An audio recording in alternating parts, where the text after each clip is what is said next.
Ladies and gentlemen, this is the 12th and final round. Right hand, Golovkin steps in and down he goes again. Unbelievable! Mayweather makes him pay. What a rookie mistake. A sensational left hook by De La Hoya. It's facts. I'm the best. You know what I mean? Sometimes I don't want to believe it myself, but it's the truth. I'm the best. I'm going to show you how great I am. From Southern California, this is the Last Round Podcast. Episode 5, Mike. We're back again. 5th episode of the Last Round Podcast. I'm Danny Z.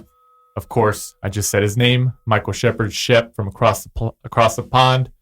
And we had a pretty busy weekend of fights, of course. Not just boxing fights. We even had some UFC trauma. Then obviously transitions into boxing, just depending on who you talk to and all that stuff. But, that's something that we'll touch on a little later in the show.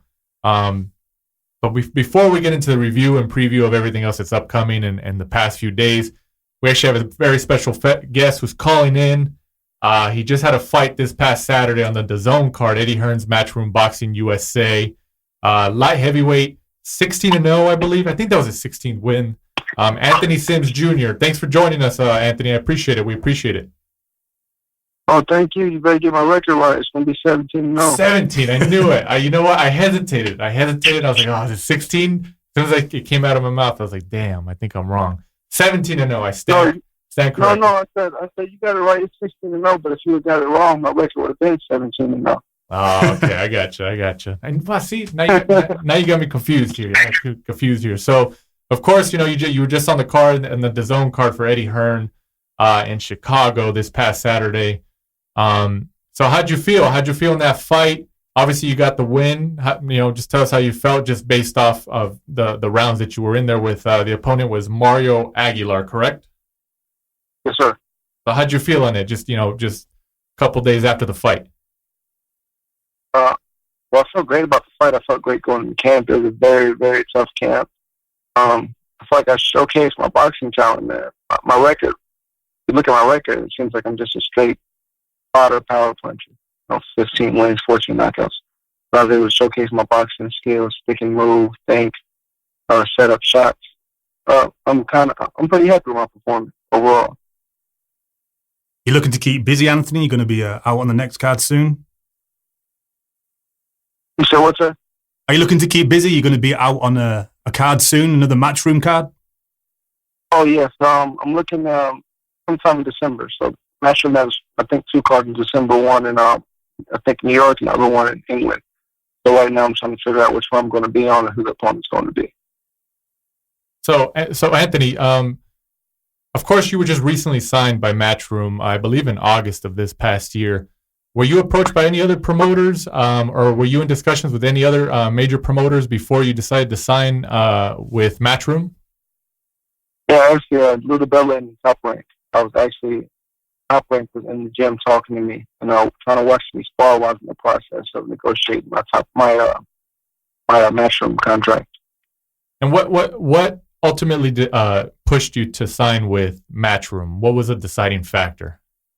I mean, if it's like intimate details, of course you don't have to reveal. But I mean, anything you can reveal just for the fans that are listening, because that's a very hidden part of the sport in terms of how fighters decide on which promoters, especially when they're being courted by the major promotions. How'd you make that decision? Absolutely. Well, I think the mistake fighters genuinely make, especially young fighters, they sign for the buck that they see instead of signing for the potential buck down the road.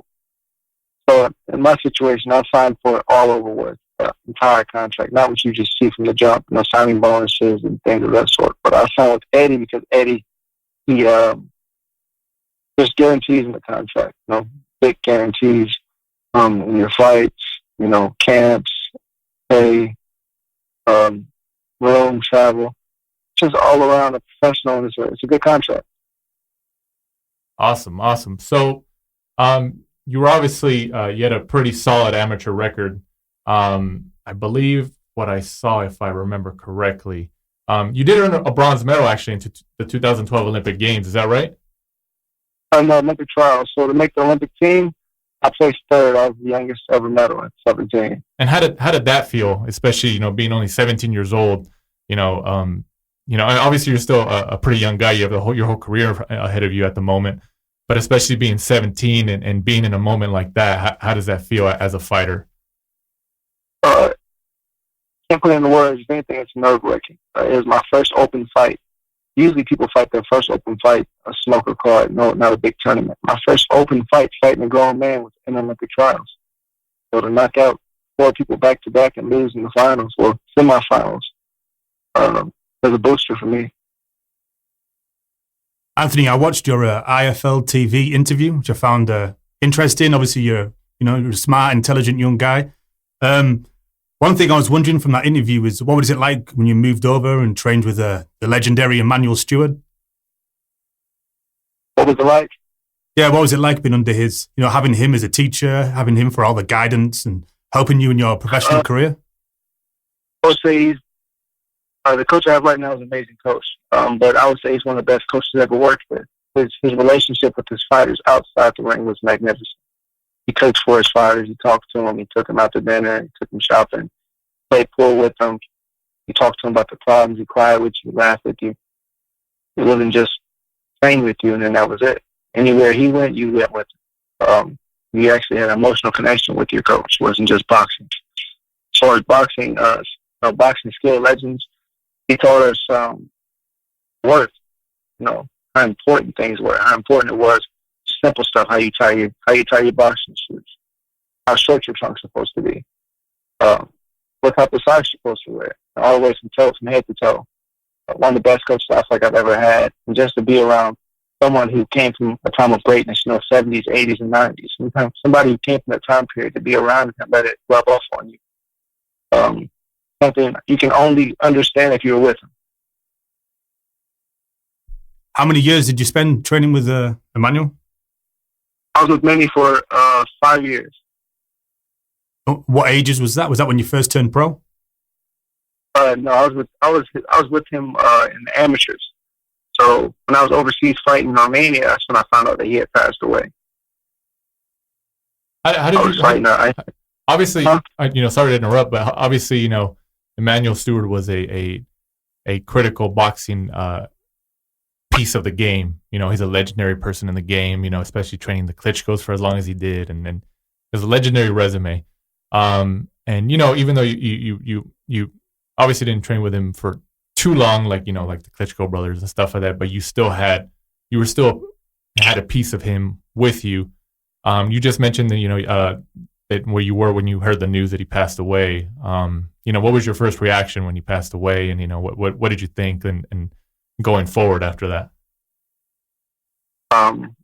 First thing that happens, I cry. And the second thing I realize is that he has to live on vicariously through me. I have to make sure that the Emmanuel Stewart legacy, that it doesn't die, that it doesn't end at his gym, that it continues to live on. So that's why people ask me, do you train the crunk still? And I say no, but I still wear the crunk shorts in honor of Emmanuel Stewart. Right. That's awesome.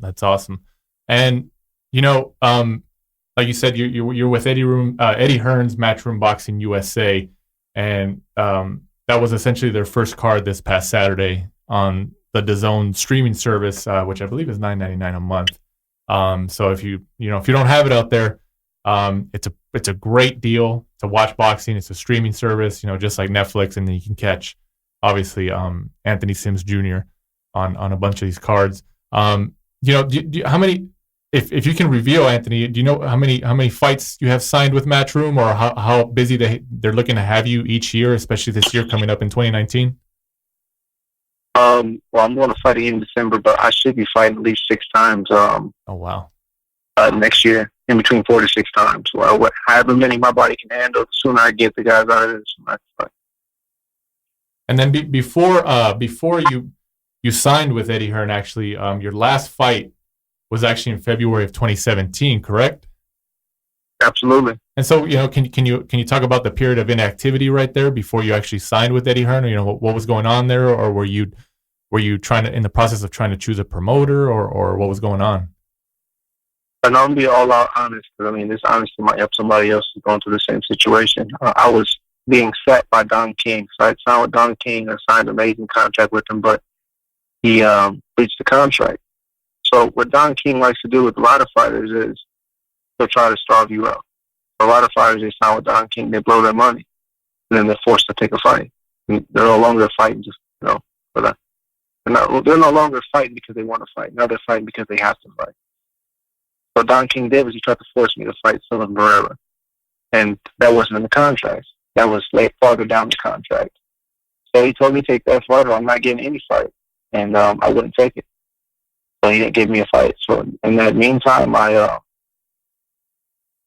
had to stay true to myself. Because there's so much to get into when you feel like you lose your purpose. My purpose, I feel like, boxing and trying to get to this destination, but I feel like Don King stopped it. So I just had to stay focused for a year and a half.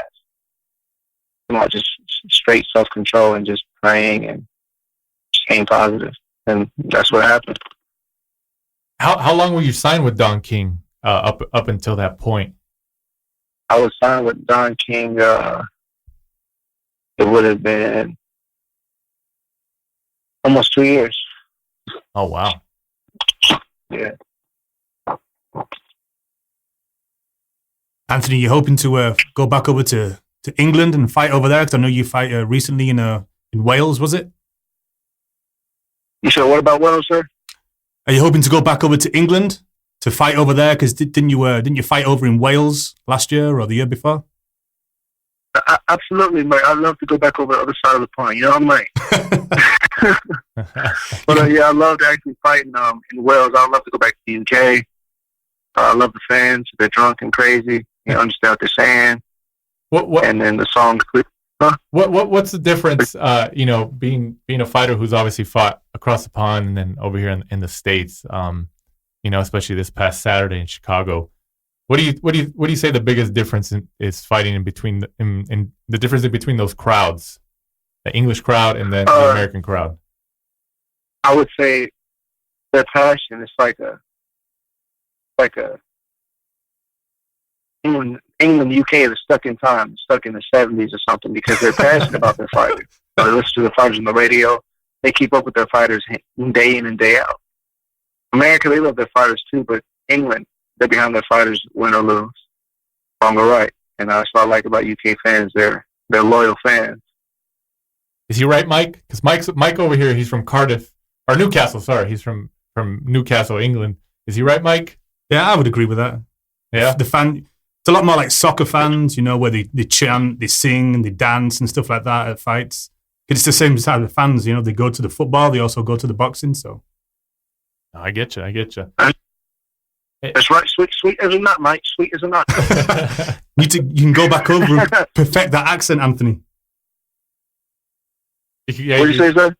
You can go back over and practice that accent. You can perfect that accent. He's actually pretty good. I appreciate the effort. That's way better than me.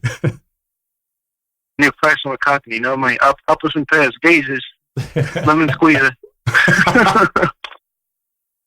Well, Anthony, you obviously, like we talked about, you're 16-0 with 15 KOs. So obviously, 15 KOs out of your 16 wins is obviously very impressive, especially if you can sustain that for the duration of your career. And obviously, being in your early 20s, you have a long time to go in this sport. Hopefully, do you feel the need to get a knockout or a TKO or a stoppage every time you're in that fight, or is it just because you just see the opening and you take it?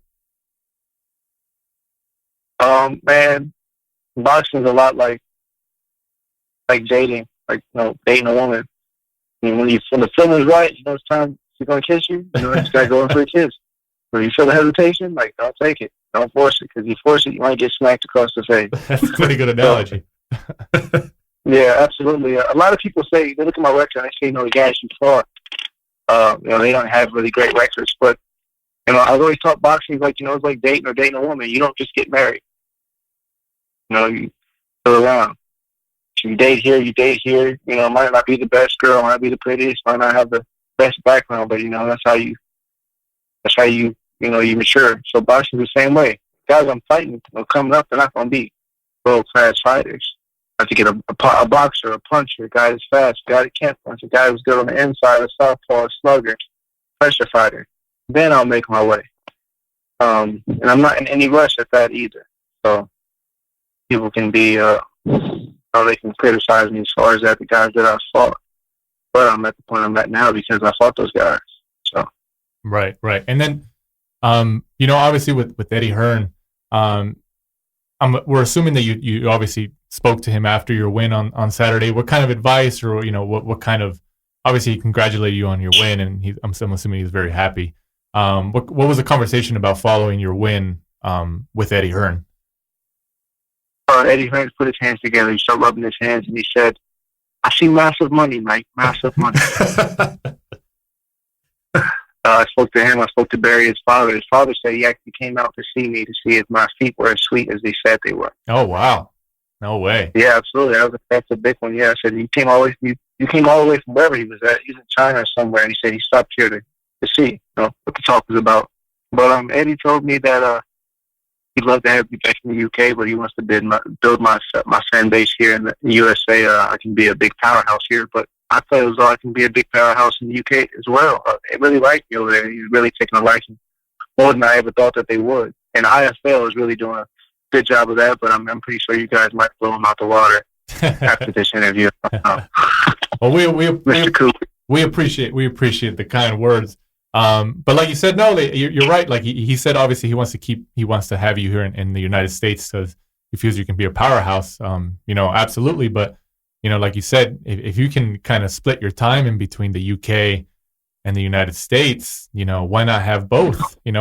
Both fans, especially like and Mike knows over here that the English fans are very passionate about boxing, and if you can get a hold of that fan, like an Anthony Joshua type, man, I'm sure you wouldn't mind that kind of popularity, right? Absolutely not, especially what I can do with it. Like again, I don't know if you guys know, but I said my purpose is way bigger than boxing. But to get to that point, if I can get on Anthony Joshua's level, get on that platform, it's perfect.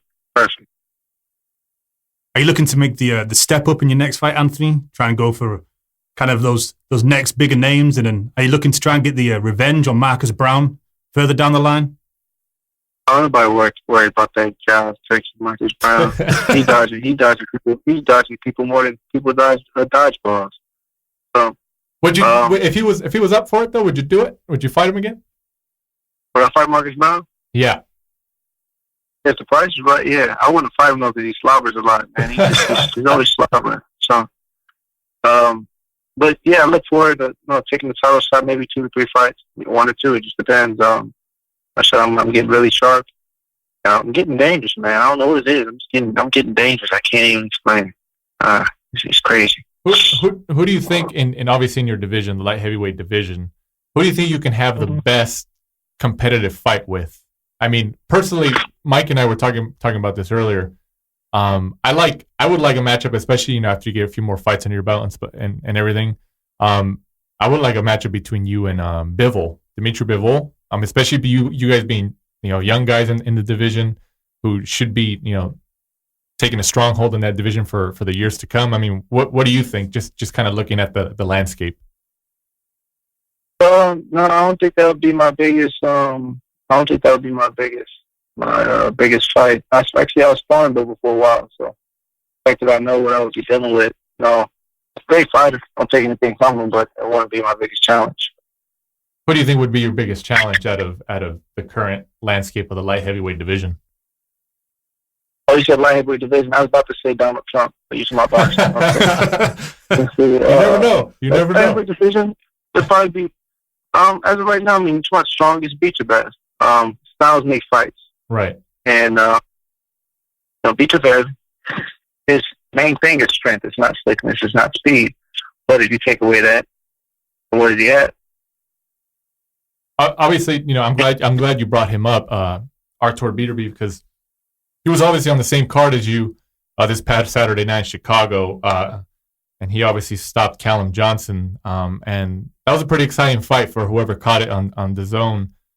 Both fighters went down, but Beterbiev obviously ended up getting the W. What did you think of his performance against Johnson on Saturday? I lost respect for Beterbiev. When his head popped out the ropes, I know they say protect yourself at all times, but this is a title fight. When you fight somebody, I always tell you, go man up, head up. We both got 2 legs, 2 arms. We're gonna fight like we're gonna treat each other like. The guy that I fought, those times he turned his back and I could have knocked him out. But no, I'm gonna give you the opportunity. I'm gonna beat you. I'm gonna beat you fair and square. I'm not gonna hit you when you're not looking. Hit you on the bike or hit you on the bell. When he hit, he was looking out the ropes. He's looking at me. And his head popped out the ropes. I was sitting right there. Oh wow, really? To hit him. Yeah, it changed the whole current of the fight. When Beat the Best hit him, changed the whole. It changed where the fight could have went. And I was just like, wow, dog, I have more class than that. Did you? Who was your pick before that fight? Was it Beterbiev? I didn't have a pick. I mean, I like British fellows anyway, British lads. But I don't watch boxing of this generation. Anybody's my age fighting right now, if you're an active fighter, I don't watch you. Is that why you go for the throwback style then, Anthony? Is that why you go with the shorts and the tassels on the boots and stuff like that? Because you want to keep the old school? I'll go with that because that's all I've ever known. Like I said, all my coaches always been either, Manny Stewart or older than Manny Stewart, 70, 60, 80. They're so old, they sit there in the chair and that's how they coach you. But that's all I've ever known. I'm not really hip to what these guys are doing now, the vests and the hoodies and the long trunks and the fur. I don't really know much about that. All I know is tight and right and do the thing all night. That's all I know. So, in boxing-wise, the only thing that entertains me is the old school way that fighters fought. Fighters this generation, a lot of them are flat-footed. It's easier to fight flat-footed. It's easier to plant your feet. It's way harder to dance for 12 rounds, stick and move, set fighters up. Anybody can go out there and throw punches all night. But to beat a man with their mental and outthink him, that's a sweet science. A lot of fighters don't do that anymore. So, Anthony, you're originally from Indiana, correct? Yes, sir. So, and I think from what we know, you reside in Southern California now. How long ago did you make the move to Southern California? I moved to Southern California 11 months ago. Okay, so just very recently. And what so far, what for our fans, obviously, in here and listening in Southern California, what do you think about it? Yeah, just living out here. Like, what's the biggest difference between being out here and Indiana? Indiana's cold. It's about 20 degrees. A lot of potholes. You can bury a body and have a funeral on the potholes there in the street. But here, California, it's like, you come out here, you can become a star. It's really actually possible. Everything's out here. All I can say is, when you change your location, be careful because changing your location can just be another path to your damnation. Coming out here, it's more stuff to get into. It's easier to get in trouble. Right. So it's just a beautiful place, full of opportunities, but the temptation, the risk, way high. So anybody who thinks, you want to come out here and be a star, make sure you have everything right with yourself first. Your self-control and your mental. Make sure you're mature enough to deal with the temptations of LA, Los Angeles. Beautiful place, though. I won't change that. Beautiful place, good temperature. Low ride, dominoes. I love it. Good food, lots of culture. Bowling pot, Little Armenia, Chinatown, Koreatown. So yeah. So you said you're planning on coming back in December. Do you know where exactly you might pop up or where a tentative location might be? Come on, man! I can't tell you everything. Well, that's what I'm asking. Yeah, it doesn't. Yeah, I tried to ask. That's why I said like a tentative location. Maybe you can kind of give us a region just to kind of tease our listeners here. Isn't there a Matchroom card in Los Angeles? I'll tease your listeners, but you got to give me $20. But you are tentative for. You said you'd like to come back in December, right? No, I am coming back in December. I just have 2 options.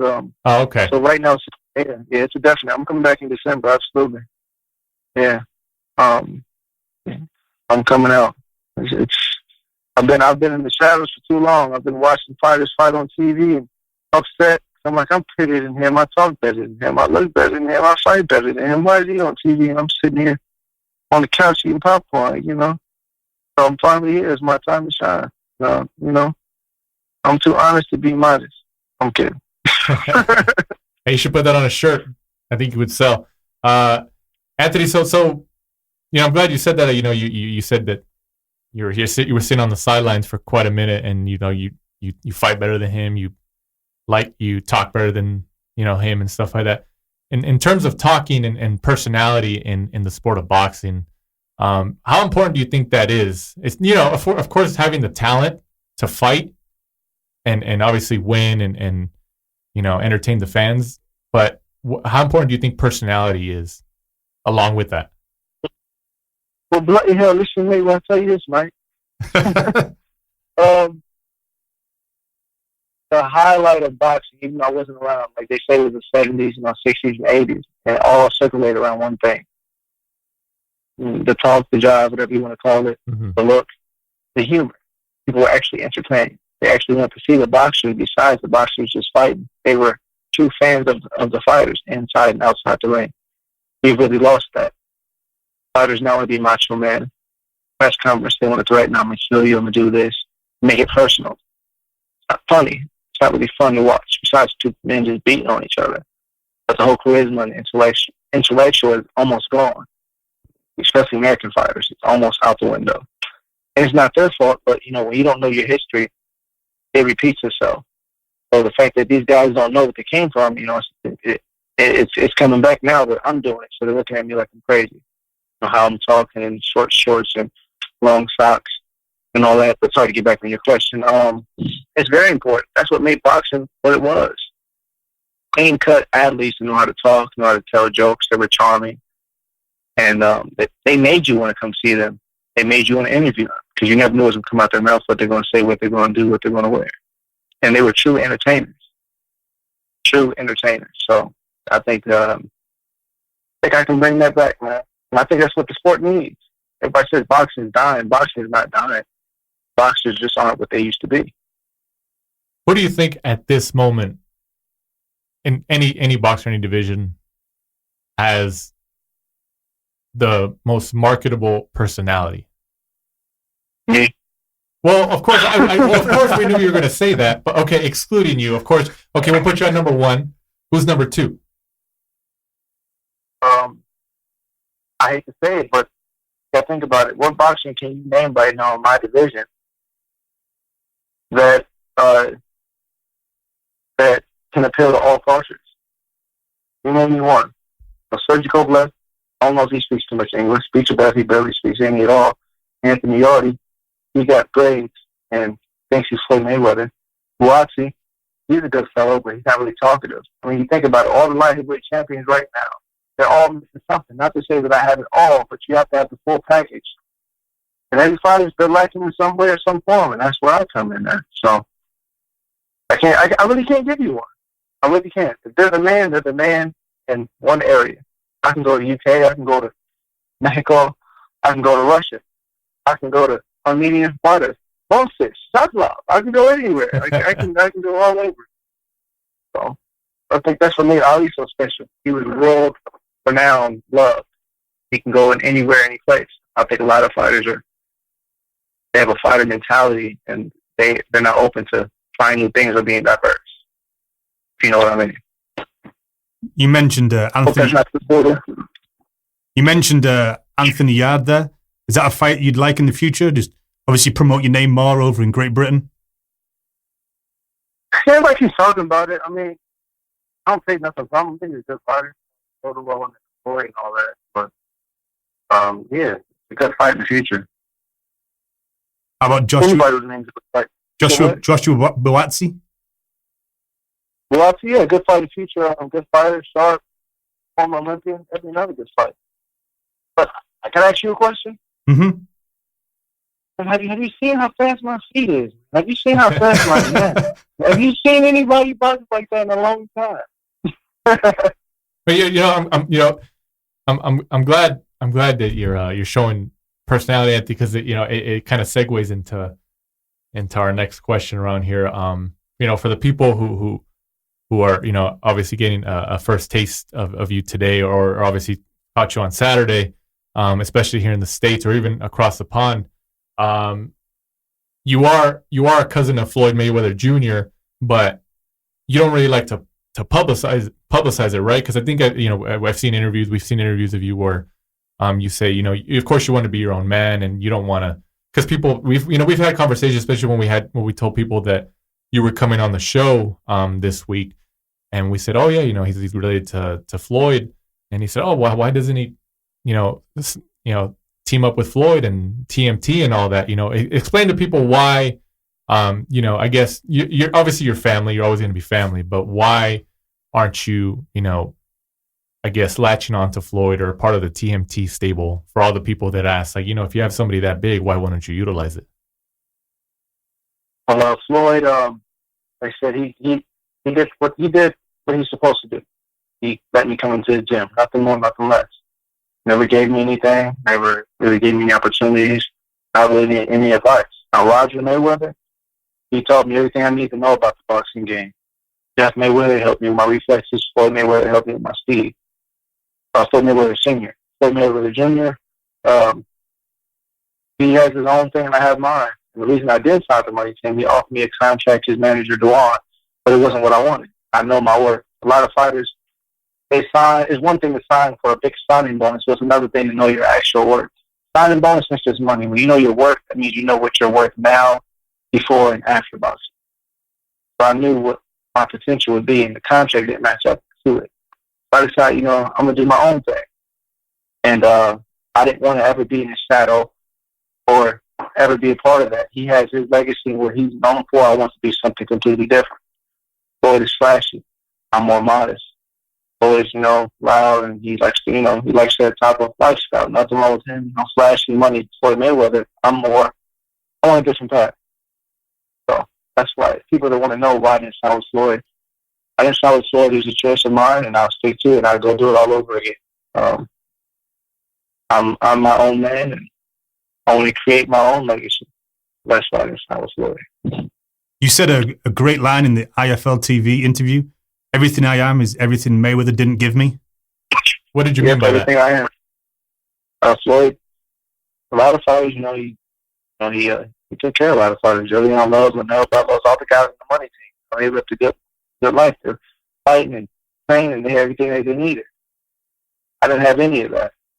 I had Roger Mayweather. That was it. Never got a Floyd Mayweather money shirt, not a bag. Never got no equipment from him. Never went anywhere with him. I spent Christmas with him. Actually, I won't take that with him. I spent Christmas with him. He got me a pair of white Air Forces, a pair of black Air Forces, a black Nike suit, and a white Nike suit, and a pair of all white Hanes draws from Walmart. I appreciate that. He did, yeah. I give that to him, absolutely. Everything Floyd didn't give me, that's everything I became. He didn't give me my charm. He didn't give me my laughter. He didn't give me my joy. He didn't give me how I talk. He didn't give me my swag. He didn't give me my boxing skill. Everything he didn't give me, that's what I am now. Everything I'm not is everything that I am now. Everything that, everything that I'm not made me everything that I am, basically. So, if that makes sense. You mentioned Roger Mayweather. What was the most memorable piece of advice that he gave you that you'll carry with you for the rest of your career? You're not gonna believe this, but it don't seem like it a lot of times. Roger, he's an aggressive man, but Roger, I say two things he told me. First thing he told me, take my money, put my money in the trust fund, put my money away, invest my money into something that makes money. Supply and demand runs this earth. So when he told me that, I'm like, okay, I'm make sure I put my money up. When I got my first fight, I went and bought a boxing gym. Supply and demand area that needs a gym. Kids. Boom. And the second thing he told me is, skills pay the bills. You got as much skill as Floyd, and you're strong, and you look better than him. You're taller than him. So this is what I said in my own words. He didn't say that. I was going to say, man, that's specific. Told me skills pay the bills. And he told me that, my skills pay the bills. Skills at the end of the day and maturity will win a fight. Whether you have speed, strength, endurance, your mind, the skills that the weapons that you have, your arsenal, that's what pays the bills. And Roger, man, the 4 years that I spent with him, those years made me a man.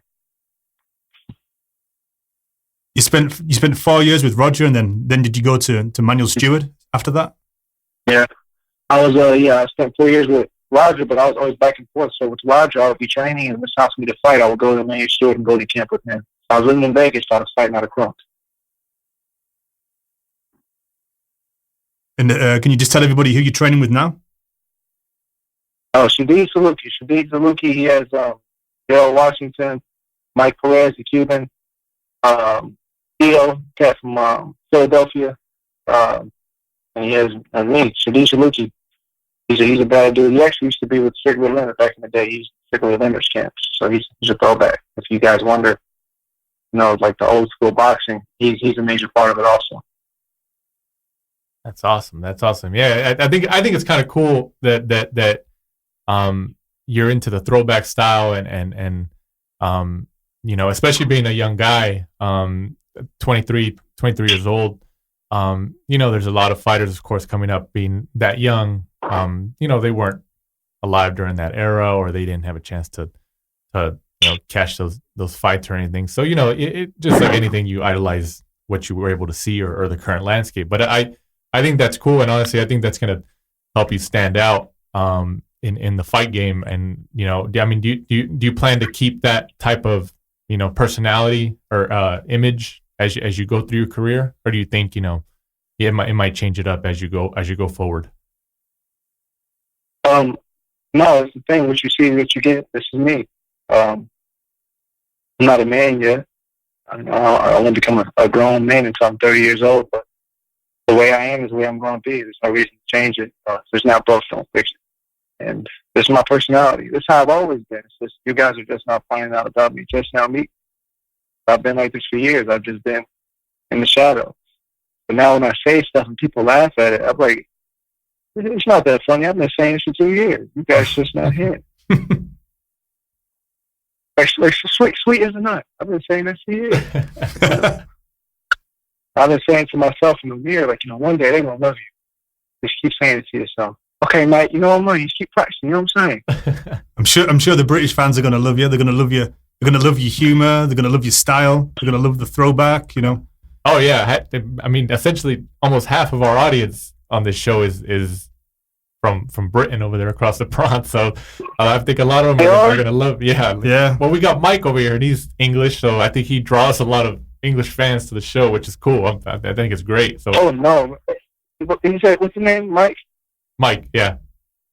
Hey, Mike, can I tell you something? Yes, sir.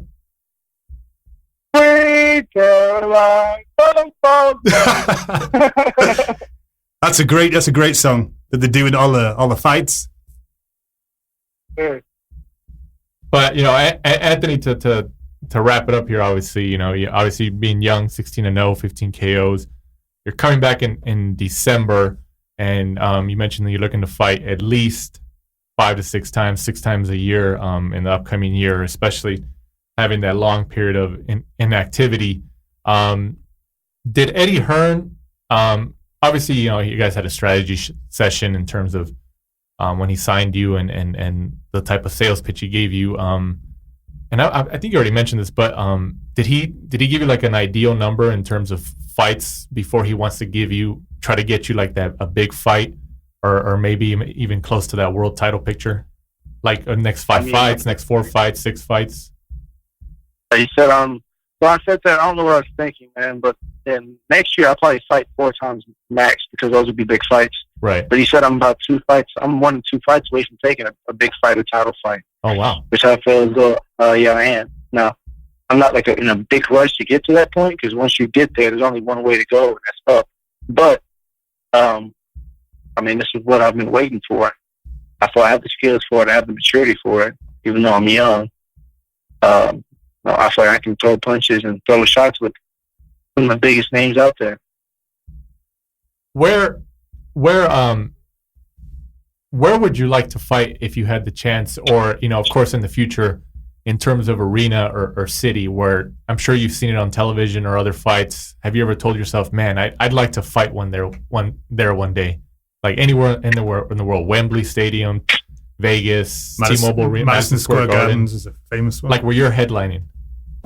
You really want to know? Like, I'm not just saying this like the game followers, but this is where I want to fight. I want to fight somewhere very impoverished, where I I've attained enough money where all the kids and everyone in that area can come and watch the fight.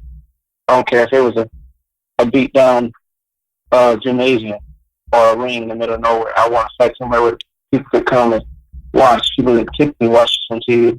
People that will never have the opportunity and never have the money in their life to buy the ticket. So that's why I would like to fight. That's awesome. I didn't expect that answer. You got me there, man. Yeah. You got me there. I'm sure. Yeah. Thank you. Absolutely. I know what it's like to watch fights and not be able to get to a fight because the tickets is too expensive, or not to be in touch with the fighter because the crowds are too big and nobody's around. But when I was 6 years old, Sugar St. Moses came into the gym. He's fighting Burning Forest. And he walked to me and he said, "You're going to be a champ." Wow. And I was 6. And my father had just passed. I'm a little man. I said, "Shut the hell up." So and he said, "No, really, you're going to be the champ." I'm like, "Really?" He was like, "Yeah." And the fact that he's able to walk up to me and tell me that, it kept me going, always. It stayed with you. I feel like, It stayed with you. It stayed with me, yes. But a lot of these fighters now, they have the name, they have the fame. You can go and walk up to a kid and change the direction they're headed on because they look up to you and they honor you. So if I can get to, like I say, to that point where I'm just a big-time fighter, I can put myself in a position where ordinary people, ordinary kids can walk up to me and talk to me, ask me questions. I can speak to them. That's where I want to go. Wembley Stadium, awesome. That's great. New York, Madison Square Garden. That's where, and that's awesome. Staples Center. But I have a bigger picture in my mind. That's great, man. That's awesome. I'm sure a lot of people aren't going to expect that answer, so you're going to get a lot of people with it. That's a great showing. That's a great showing from a fighter like you. Anthony, like we said, we appreciate you coming on. Hopefully in the near future, we can actually get you physically in the studio so you can be in here with us and talk more about your fights, especially as you want coming up in December, and then I'm sure you'll get another one in the first quarter of next year.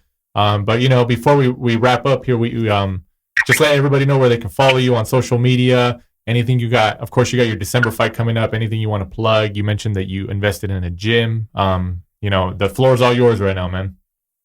Oh, thank you. You can follow me on Twitter, _Anthony Sims Jr. You can follow me on Instagram, __ The Magician. I'm working on changing that right now. My name still just cool. What do you want to change it to? Anthony Sims. Oh, okay, just the name. Okay, I wasn't sure. He's like, I'm working on changing it. I don't know what he's going to change it to. Oh no, it's cool. Well, yeah, right now it's just The Magician, and since ball's on my court now, actually, I want to say this. I said something similar to it before, but anybody who's listening to this who's struggling, is hustling, having a hard time, it's like just things just aren't in your favor and it's out of your control. I don't care if you're Muslim, Jehovah's Witness, Christian, Baptist, Jew, Judaism, Hinduism. Surrender to a higher power. It's out of your control. Give it to a higher power. Feel at peace. Amen. And have God in your life, and makes it so much easier. Amen to that, man. We hear you. Amen. Amen. L'chaim. I don't care what you say. Surrender to a higher power. All right. Anthony, I just want to say you've been probably one of my favorite guests so far, and we definitely want to have you back on in the near future. Oh, thank you. You got the English guy, man. That's it. I love the accent. You got the English guy with your accent, man. You got him. I got to do the the southern. Yeah, mate. You know me. Stay for a long time. Yes, governor. But yeah, like we said. Go ahead. Let me know the next time you guys want me to come, and I'll bring some beers. Hey, sounds good, man. We're good with that. We're good with that. So, like I said, Anthony Sims Jr., we appreciate all the time in the world that you gave us tonight. Like I said, you're more than welcome to come back on anytime you want, whether you call in or you're coming in the studio. You're more than welcome anytime to speak with us. We're more than happy to. I'm very thankful for you guys having me. Good, I get to go because you guys are cutting into my family guy. All right, man. We appreciate it. You take care of yourself. All right. Well, thank you. Hit me up anytime, guys. You got it. Thanks.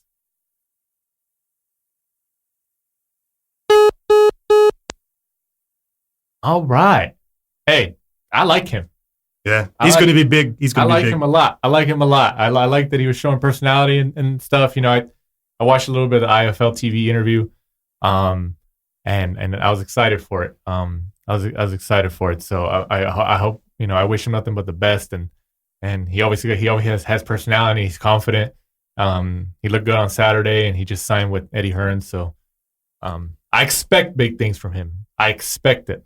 So there's a difference how I'm saying that. So I don't want or hope big things I expect big things. Like, he can't let me down. You hear this, Anthony? You can't let us down because we expect big things from you. So he literally has everything. He's a good looking guy. He's got skills to pay the bills. He's got a flashy style about him, and he talks good. Oh, shut up! It's because he give you that English accent. That's why you're all. But he's good though. That was actually a pretty good accent. We'll have him back. You're all our English fans. You can tweet us and send us Instagram comments about what you thought of his accent. Of course, Mike probably has a better determination about that. But all of our English fans, just let us know what he thought about his accent. Of course, when we get him in the studio in the near future, hopefully you'll hear it better directly through the microphone. But like I said, thanks to Anthony Sims Jr. for coming on the show, episode 5 of the last round. And in the last few minutes we have of the show right here, let's go into the quick review portion of the show. Last Thursday we had a Golden Boy card on ESPN, right? Headlined by Joshua Franco and Oscar Negrete. They fought to a draw. If I remember correctly, I chose Negrete last year and you chose Franco. Mm-hmm. Looks like we tied. What happened? I thought Franco took it. I think it was another one of those fights where he threw over 1,000 punches. What didn't they break a record? Yeah. Or wasn't it like they both threw 1,000 punches in 10 It was rounds? like 2,000 something. Yeah, it was over 1,000 each. What was the record? Was it a record for that division, or was it a record for? I don't remember, but I remember seeing something on the television screen as a form of a statistic. But when watching that fight, I caught it a little bit after. I caught the result, but I did catch it after because I wanted to see. I was like, well, I want to see how, because obviously it was a draw, so it was highly competitive. And this was over there at the Orange County Fairgrounds, I believe, in Costa Mesa, California, down here in Southern California.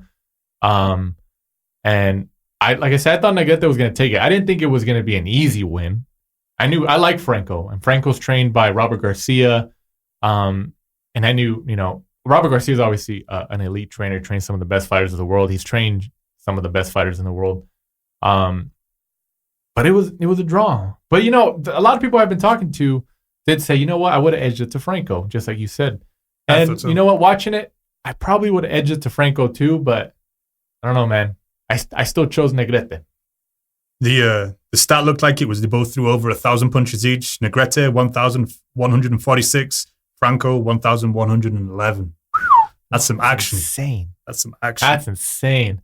And I'm pretty sure, well, I don't know. Eventually, sometimes they upload it to Golden Boy's YouTube channel. I don't know if they did or not, but eventually they do. So that way you can catch it anytime you want. So that's a fight you definitely want to watch because those guys, their arms are just flying everywhere. But, I wouldn't be surprised if they try to do a rematch. It was an exciting fight, and, maybe do it at a Fantasy Springs or so we can go.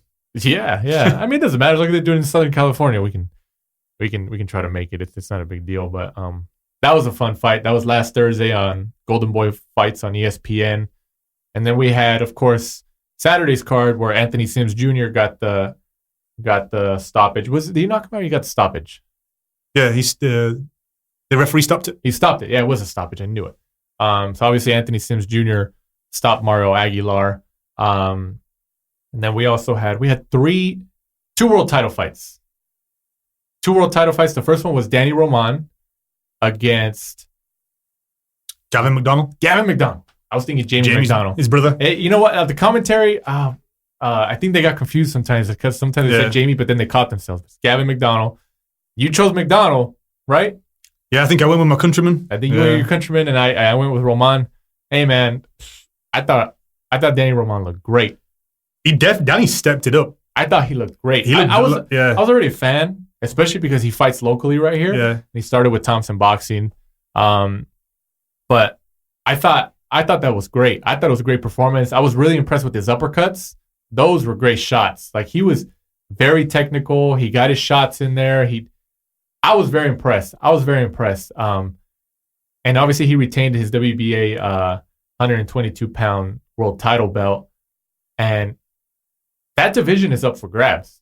That whole division is up for grabs. There's nobody essentially who's the X factor in that division where, okay, that's the man. You know what I mean? And I think I like Danny Roman. I mean, there's other great. You got Ray Vargas, who's also got a title at 122. Who else has a title at 122?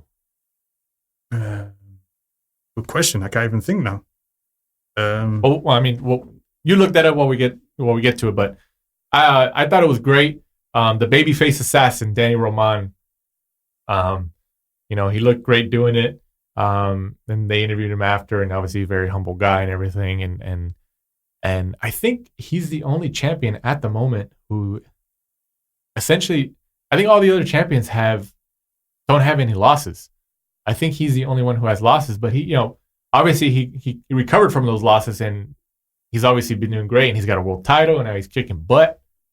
I like him, man. I like him a lot. I like that whole division. I think it makes it very intriguing and very interesting that it's essentially up for grabs.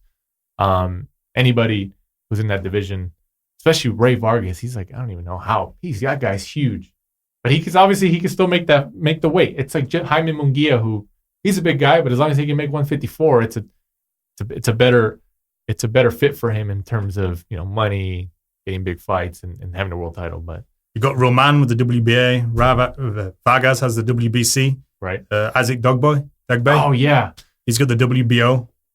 That's what they were. Who's got the IBF? TJ Doheny has the IBF, the guy from Australia. I think the consensus, or at least the semi-consensus, was that Isaac Dogboe, or is it Dogboe? I've heard it. Dogboe, I think it's Dogboe. Isaac Dogboe is probably the best fighter at 122, at least from the stuff that I've heard. I've talking to people, but it's essentially like not a for sure thing. Like, if that division is technically up for grabs. I like Danny Roman. I think Dogboe's great. Just signed with Top Rank. That's true. After he beat Jesse Vargas, right? Not Jesse Vargas. Beat the old Japanese guy. No. Who do you beat for the title?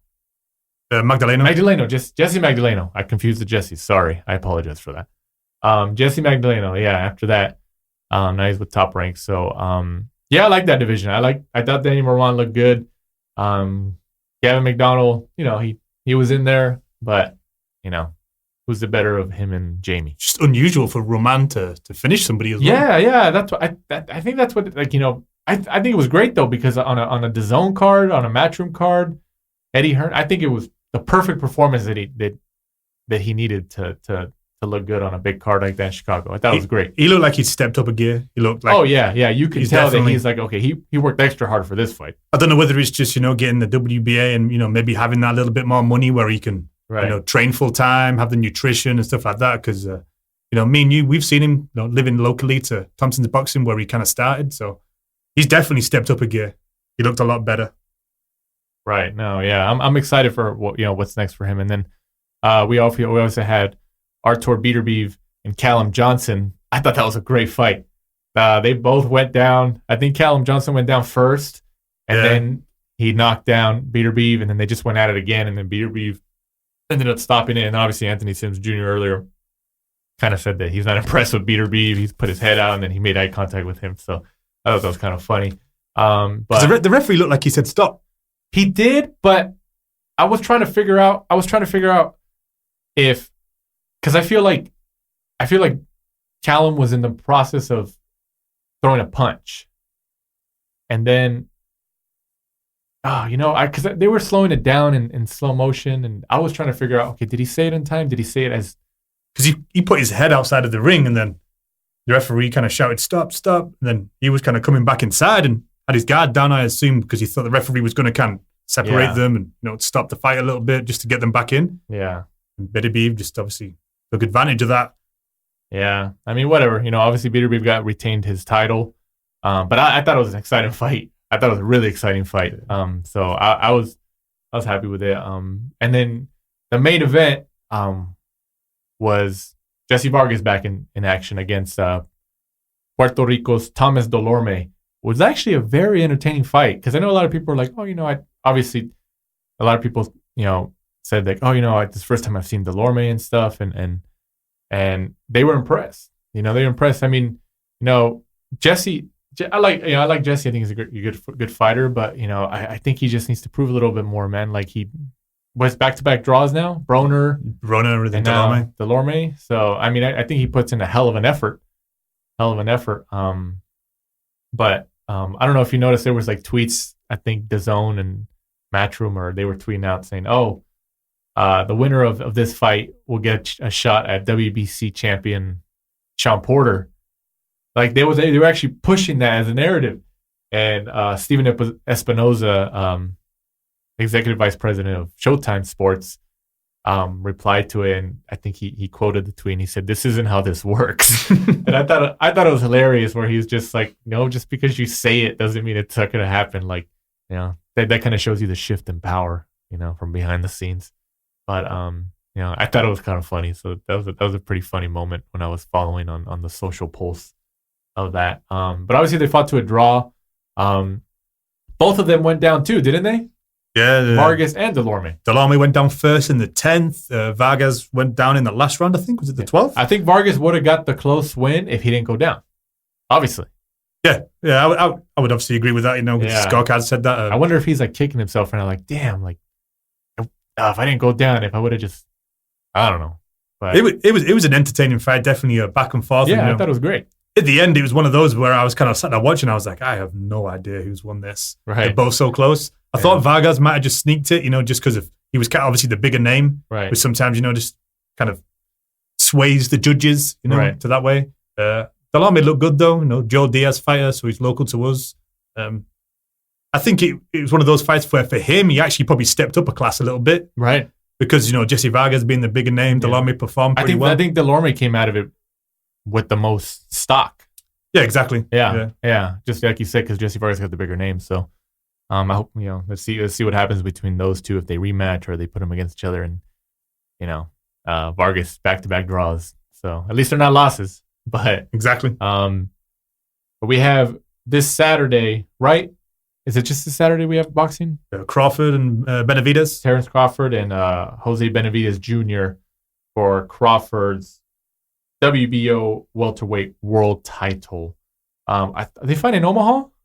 Yeah, it's a home fight for Terrence Crawford. So his fans, the Bud fans, are gonna come out. They're gonna come out and they're gonna pack that place in Nebraska. Obviously Benavidez 27-0, 18 KOs, 26 years old. Fighting Terrence Crawford, one of the best pound for pound fighters in the world at the moment, 33-0. What do you think? I think it's a good fight. I actually do like both Benavidez's. I think they're stylish. They have a good fan-friendly style, both of them. I don't think Benavidez is going to go in there. He's going to be the bigger guy, probably the stronger guy. Just being so much bigger, he can kind of, I would imagine, try to keep Crawford at the end of his jab. I think Crawford's just going to be too good, though. I think it's going to be too skilled. I agree. I think Crawford, everyone's got him in either first or second, probably in the pound for pound list. Him, Lomachenko, or maybe Errol Spence. Some people like. Right. I think Crawford's just probably going to sneak it. Yeah. No, I agree. We're going with Crawford here. Crawford's just just one of the few fighters just a level above the rest. Definitely. I think it may take him a couple of rounds to work out Benavidez, though. Mm-hmm. Because I think the biggest name that Benavidez fought before this, at least in terms of recognition by boxing fans, was Mauricio Herrera, 2014. Who else? It's definitely going to be a step up in competition for him. That's a huge step up in competition. It's not just a step up. It's like 5 levels.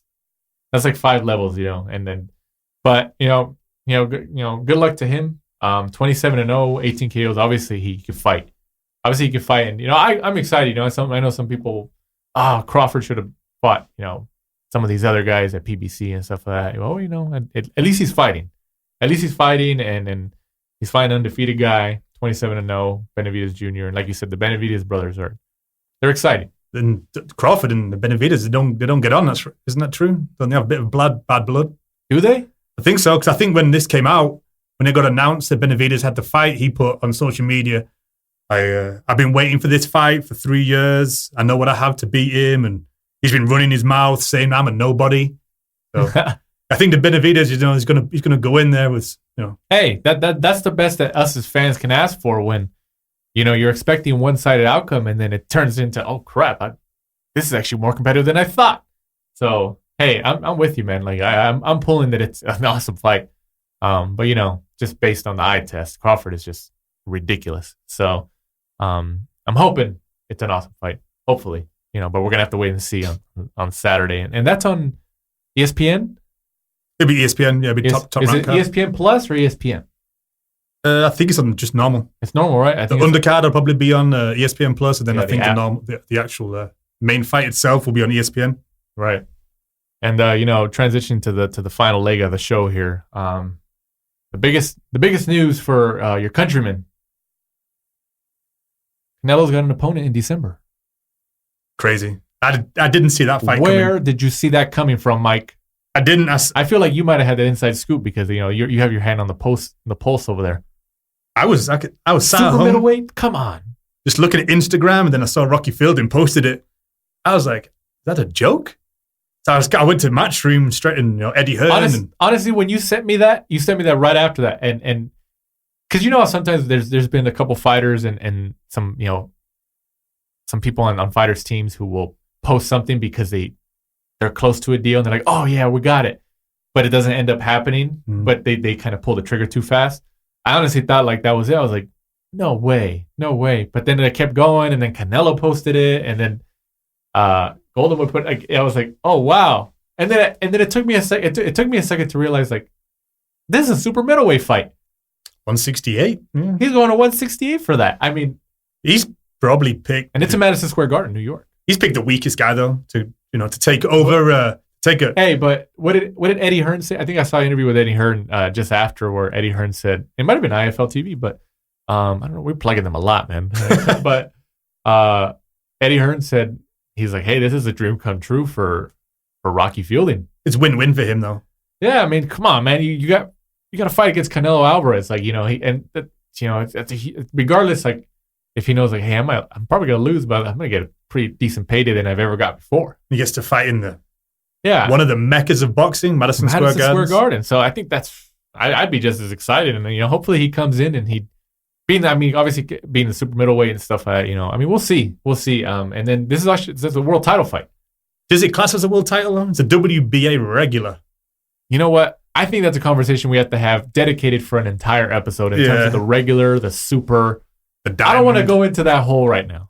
I don't want to go in that hole. Regardless, whatever you think, it is classified as a world title fight, even if it's called the regular belt. In terms of marketability for Canelo, I think it's great. He goes up to the next division, fights for a world title in New York, Madison Square Garden. He's never fought in New York.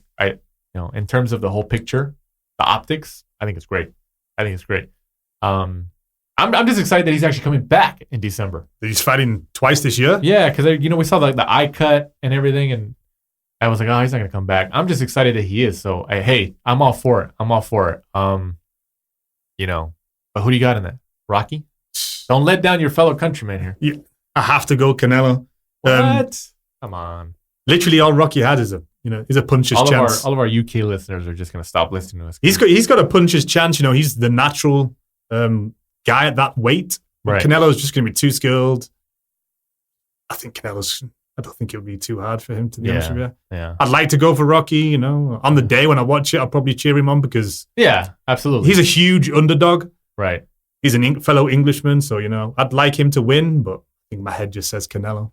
Yeah, I get it. But we'll see, though. I think it's cool regardless. I'm just excited that we get to see Canelo again, but he's coming back in December, Madison Square Garden. So New York fans over on the East Coast, New Jersey, New York, Northeast over there.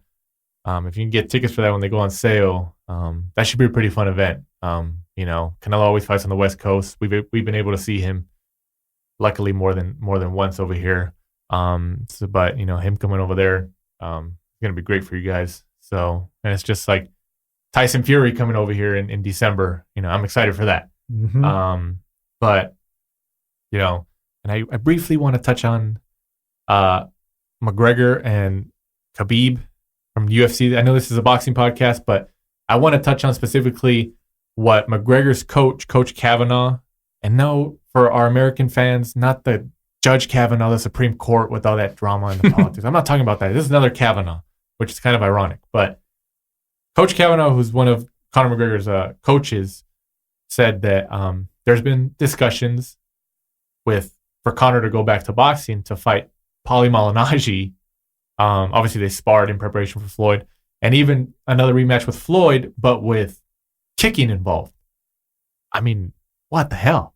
He's got a 6-fight deal with UFC, and I told you before we started recording that all those 6 fights aren't going to be MMA fights. You did, Danny. I'm telling you. I think it makes the most sense. Him and Malignaggi, even... I think he's going to do... I'm telling you, he's going to fight Malignaggi. I think...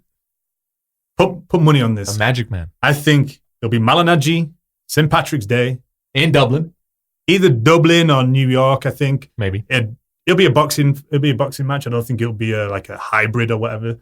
I think that's the one that makes most sense. Malignaggi still goes on about that fight with Conor. Oh, yeah. He's trying to promote it, man. He's trying to get that payday. Hey, I don't blame him. So I think, that would be... People will probably pay to see that. They've done Floyd once. Floyd's already talking about coming back and fighting Pacquiao. Does he rob us twice? Does Floyd rob me again? Maybe. Maybe. He's robbed us a lot. Paying to like see Floyd. the... Hey, I'm a boxing fan, man. I appreciate the style, the sweet science. So. I'd like to see the Malignaggi one just because Malignaggi's so angry about what happened before. The Magic Man's coming back. Yeah, he legit seems to hate the guy. So I think that one would just be... It's new. We'd already seen the Floyd-McGregor one, and I don't see it changing. Right. So the Malignaggi one, I think, makes more sense in my eyes. It's intriguing regardless. I know people are like, what the hell's going on here? And it would probably be a little bit closer because Malignaggi, looking at him, he's probably not been training. The guy's put on a little bit of timber, Yeah, but obviously if he gets this fight, he's going to train. Yeah. For a payday like that. But like I said, big special thanks to our guest on this week's episode of the Last Round Podcast, Anthony Sims Jr., 16-0, 15 knockouts, who fights for Eddie Hearn's Matchroom Boxing. And he's coming back in December, so keep an eye out for that. Big thanks for him for calling in and being our guest this week. And then, obviously we got Crawford Benavidez this week. And I'm sure a lot of other stuff is going to happen that we don't even know about yet. There's always something that comes out that's new every day that we can start talking about. But what do we have? Do we have anybody next week? Or is it just me and you again? We have a guest. What do we got? Israel Duffus. Oh, that's right.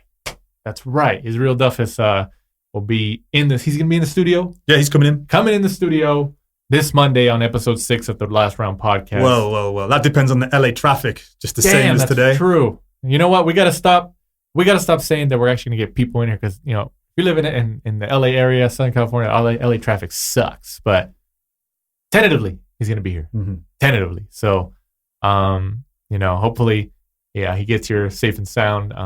That's going to be a fun interview. Israel Duffus on this coming Monday's show. But once again, I'm Danny Z, Michael Shepard for the Last Round. Thanks for listening. Whether you're listening or downloading Apple Podcasts, Spotify, Audio Boom, Stitcher, whatever, Castbox, TuneIn, all that stuff. Deezer, Google Play, Google Podcasts, all that stuff. It doesn't matter how you're listening. We appreciate it. Keep supporting us. We do this because we obviously love the sport and we just love talking about it. Whether you're listening on your ride home from work, on your way to work, we appreciate the support. Follow us on Twitter at The Last Round 12, on Instagram at The Last Round 1212. And like I said, I'm Danny Z for Michael Shepard. This is The Last Round. Thanks for supporting and listening to the show. Follow us at The Last Round 12 on social media. Rate, review, and subscribe. This is The Last Round.